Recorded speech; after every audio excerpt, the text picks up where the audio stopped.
अल्लाह के रसूल सल्लल्लाहु अलैहि वसल्लम की आमद से पहले हुस्न भी लोगों के लिए एक इम्तिहान और आजमाइश कि जो औरतें खूबसूरत और हसीन हुआ करती थी बाज़ाब्ता तौर पर लोग उसको हवस का निशाना बनाते थे।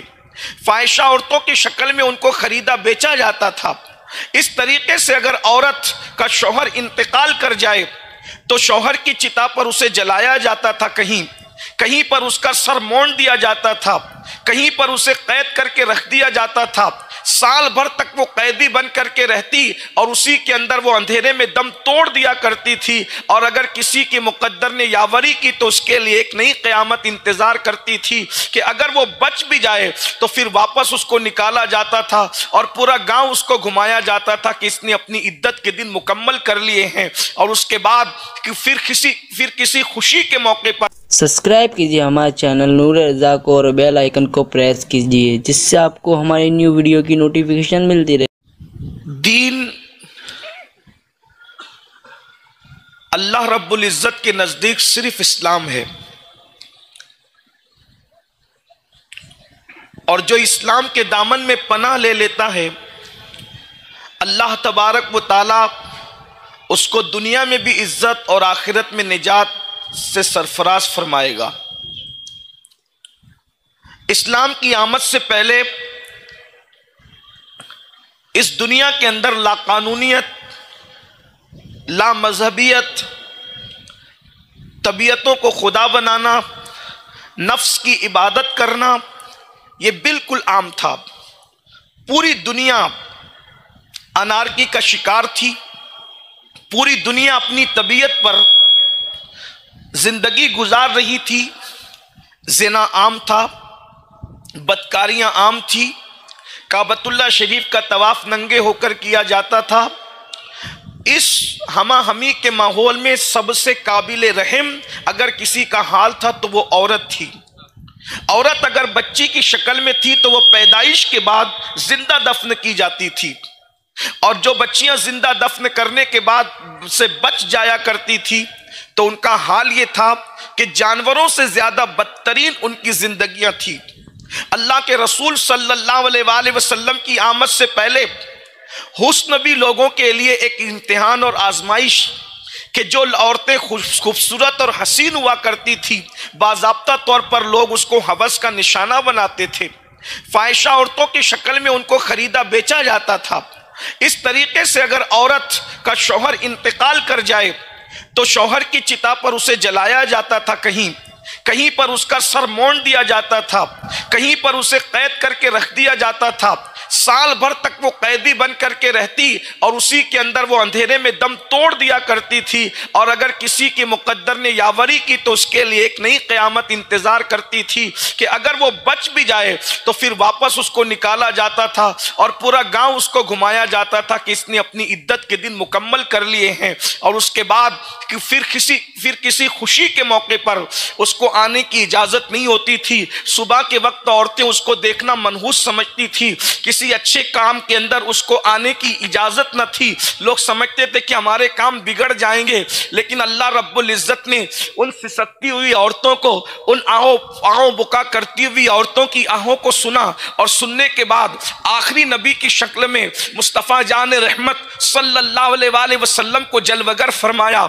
और अल्लाह के आखिरी नबी मुस्तफ़ा करीम रऊफ़ुर रहीम सल्लल्लाहु अलैहि वसल्लम इस फर्श खाके गीती पर तशरीफ लाए। बच्चियों को जिंदा दरगोर करने से रोका, बच्चियों को जिंदा दफन करने से मना किया, बेटियों की इज्जत को बुलंद किया। अल्लाह अकबर। इसी तरीके से बेवा होने वाली औरतों को फिर से सुहागन बनाया। पहले तो खुद अल्लाह के रसूल सल्लल्लाहु अलैहि वसल्लम ने 2 बार बेवा होने वाली खातून को उम्मुल मोमिनीन होने का शरफ अता फरमाया। जिस खातून को दुनिया उम्मुल मोमिनीन सैयदा खदीजतुल कुबरा के नाम से जानती है, और उनको इतना बुलंद कर दिया, उनके बिस्तर को रश के अर्श बना करके अल्लाह अकबर उनको इतना बुलंद किया कि अर्श से उनके लिए तस्लीम नाजिल हुई, अर्श से उनके लिए सलाम नाजिल हुआ। मेरे प्यारे आका सल्लल्लाहु अलैहि वसल्लम की कनीजों, चूंकि दीन दीन है और दीन अल्लाह अकबर, ये दीन जिसे इस्लाम कहते हैं, यहाँ पर चूहे, कौवे, दरख्त, परिंदे, दरिया, सूरज, चांद, सितारे, सैयारे, नफा, जरर, इसकी इबादत करने की इजाजत नहीं है। हकीर मखलूक की इबादत तो दूर की बात है, जो अजीम मखलूक है उनकी भी इस्लाम इबादत करने की इजाजत नहीं देता। अल्लाह की मखलूक में सबसे अजीम तरीन मखलूक अगर कोई है तो वो अंबिया की जात है, और अंबिया में भी सैयदुल अंबिया की जात है। अल्लाह अकबर। हम अपने नबी से मोहब्बत तो करते हैं लेकिन अपने नबी की इबादत नहीं करते। मेरे इमाम कहते हैं, पेशे नजर वो नौबहार, सजदे को दिल है बेकरार, रोकिए सर को रोकिए। हाँ, यही इम्तिहान है। हमारे यहाँ इबादत सिर्फ अल्लाह की है, अल्लाह के सिवा किसी की इबादत नहीं की जा सकती। अल्लाह वादहू ला शरीक है, अल्लाह कहारो जब्बार है, अल्लाह कदीरो जब्बार है, और अल्लाह की कुव्वत का आलम यह है, वो रोजाना मशरिक से सूरज निकालता है और वक्त पर मगरिब में गुरूब कर देता है। जमीन से इतना बड़ा सूरज जो निकाल करके गुरूब करता है उसको अल्लाह कहते हैं। जो दिन की चादर को समेट कर रात लाता है उसको अल्लाह कहते हैं। जो सितारों की अंजुमन सजाता है उसको अल्लाह कहते हैं। जिसने आसमान का साइबान किसी पिलर के बगैर बनाया है उसको अल्लाह कहते हैं। जो हवाएं चलाता है उसको अल्लाह कहते हैं। जो नसीमे शहर चलाता है उसको अल्लाह कहते हैं। जिसने निखते गुल पैदा की है उसको अल्लाह कहते हैं। जो फूलों को मुस्कुराने का शऊर अता करता है उसको अल्लाह कहते हैं। जो जिंदा मुर्गी से मुर्दा अंडे को और मुर्दा अंडे से जिंदा मुर्गी को पैदा करता है उसको अल्लाह कहते हैं। जो आसमानों से मीठा पानी बरसाता है उसको अल्लाह कहते हैं। जो दरियाओं के अंदर मौजे पैदा करता है उसको अल्लाह कहते हैं। जो समुंदरियों को तुगयानी देता है उसे अल्लाह कहते हैं। जो सीप में मोती बनाता है उसे अल्लाह कहते हैं। अल्लाह अकबर। जो माँ के पेट में शक्लें बनाता है उसे अल्लाह कहते हैं। जो सुबह बनाता है उसे अल्लाह कहते हैं। जो शाम बनाता है उसे अल्लाह कहते हैं।